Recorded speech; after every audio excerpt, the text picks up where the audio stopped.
श्री हनुमान भक्तांनो, कलियुगातील जागृत दैवत, शक्तीचे प्रतीक आणि भक्तांच्या हाकेला धावून जाणारे संकटमोचन म्हणजे पवनपुत्र हनुमान. जेव्हा आपल्या आयुष्यामध्ये चोहोबाजूने संकटांचा डोंगर उभा राहतो, जेव्हा आपल्याला रस्ता सापडत नाही आणि मन भीतीपोटी व्याकुळ होते, तेव्हा एकच नाव आपल्याला आधार देते आणि ते म्हणजे महाबली हनुमान. आज मारुतीचा जो दिव्य आणि शक्तिशाली महामंत्र मी तुम्हाला सांगत आहे, त्या मंत्रामध्ये अफाट ताकद सामावलेली आहे. तत्काळ फलप्राप्ती देणारा आणि भक्तांच्या मनातील प्रत्येक मनोकामना पूर्ण करणारा असा हा जागृत सिद्ध मंत्र आहे. श्री हनुमान भक्तांनो, दिसायला हा मंत्र अत्यंत साधा आणि छोटा वाटत असला तरीसुद्धा यामध्ये ब्रह्मांड व्यापणारी शक्ती सामावलेली आहे. शास्त्रानुसार हा मंत्र केवळ मंत्र नाही, तर हे मारुतीरायांच्या चरणाशी जोडले जाणारे एक अभेद्य कवच आहे. ज्या लोकांच्या पत्रिकेमध्ये शनिदोष आहे, ज्यांच्या कामामध्ये सतत अडथळे येतात किंवा ज्यांना रात्री भयानक स्वप्ने पडतात, त्यांच्यासाठी तर हा मंत्र म्हणजे साक्षात संजीवनी आहे.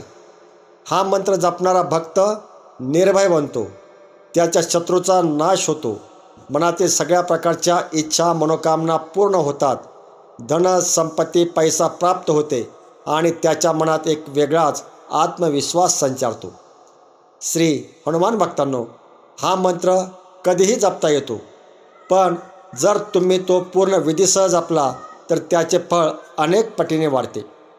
जर तुम्ही हा मंत्र योग्य पद्धतीने जपला तर त्याचे फळ अनेक पटीने वाढते.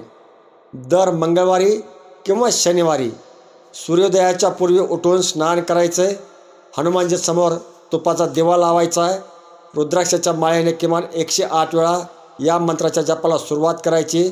मन शांत करून डोळे बंद करून श्री हनुमानजींची मानस प्रतिमा आपल्या डोळ्यासमोर आणून या मंत्राचा जप सुरू करायचा आहे. जर तुम्हाला जप करणे शक्य नसेल तर रात्री झोपण्यापूर्वी किंवा सकाळी तुम्ही हा जो मंत्र आहे, हा मंत्र कमीत कमी 10 मिनिटे तुमच्या घरामध्ये लावून ठेवा आणि श्रद्धेने ऐका. तुमच्या सगळ्या प्रकारच्या मनोकामना 100% पूर्ण होतील. लक्षात ठेवा, हनुमानजींना केवळ तुमची भक्ती आणि निष्पाप मन हवं असतं. तुम्ही एकदा पूर्ण विश्वासाने त्यांना हाक मारून पहा, ते तुमच्या रक्षणासाठी नक्की धावून येतील आणि तुम्हाला तुमच्या मनात असलेल्या इच्छा पूर्ण करण्याचे वरदान देतील. जर तुम्हाला हा मंत्र ऐकून मनाला शांती मिळाली असेल तर हा व्हिडिओ आपल्या मित्रपरिवाराला नक्की पाठवा. कमेंटमध्ये जय बजरंगबली लिहायला मात्र विसरू नका. तुमचे सर्व संकट दूर होवोत हीच मारुतीरायांच्या चरणी प्रार्थना. तर श्री हनुमान भक्तांनो, चला पुढील काही मिनिटे आपणही श्री हनुमानजींच्या या सिद्ध पवित्र आणि जागृत अशा मंत्राचा काही मिनिटे जप करूया. ओम श्री हनुमते नमः. ओम श्री हनुमते नमः. ओम श्री हनुमते नमः. ओम श्री हनुमते नमः. ओम श्री हनुमते नमः. ओम श्री हनुमते नमः. ओम श्री हनुमते नमः. ओम श्री हनुमते नमः.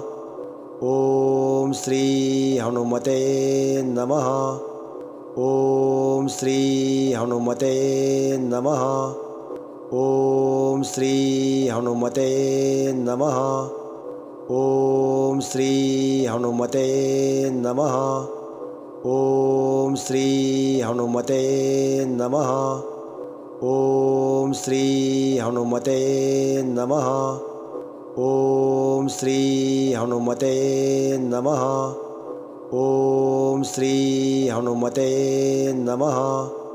ओम श्री हनुमते नमः.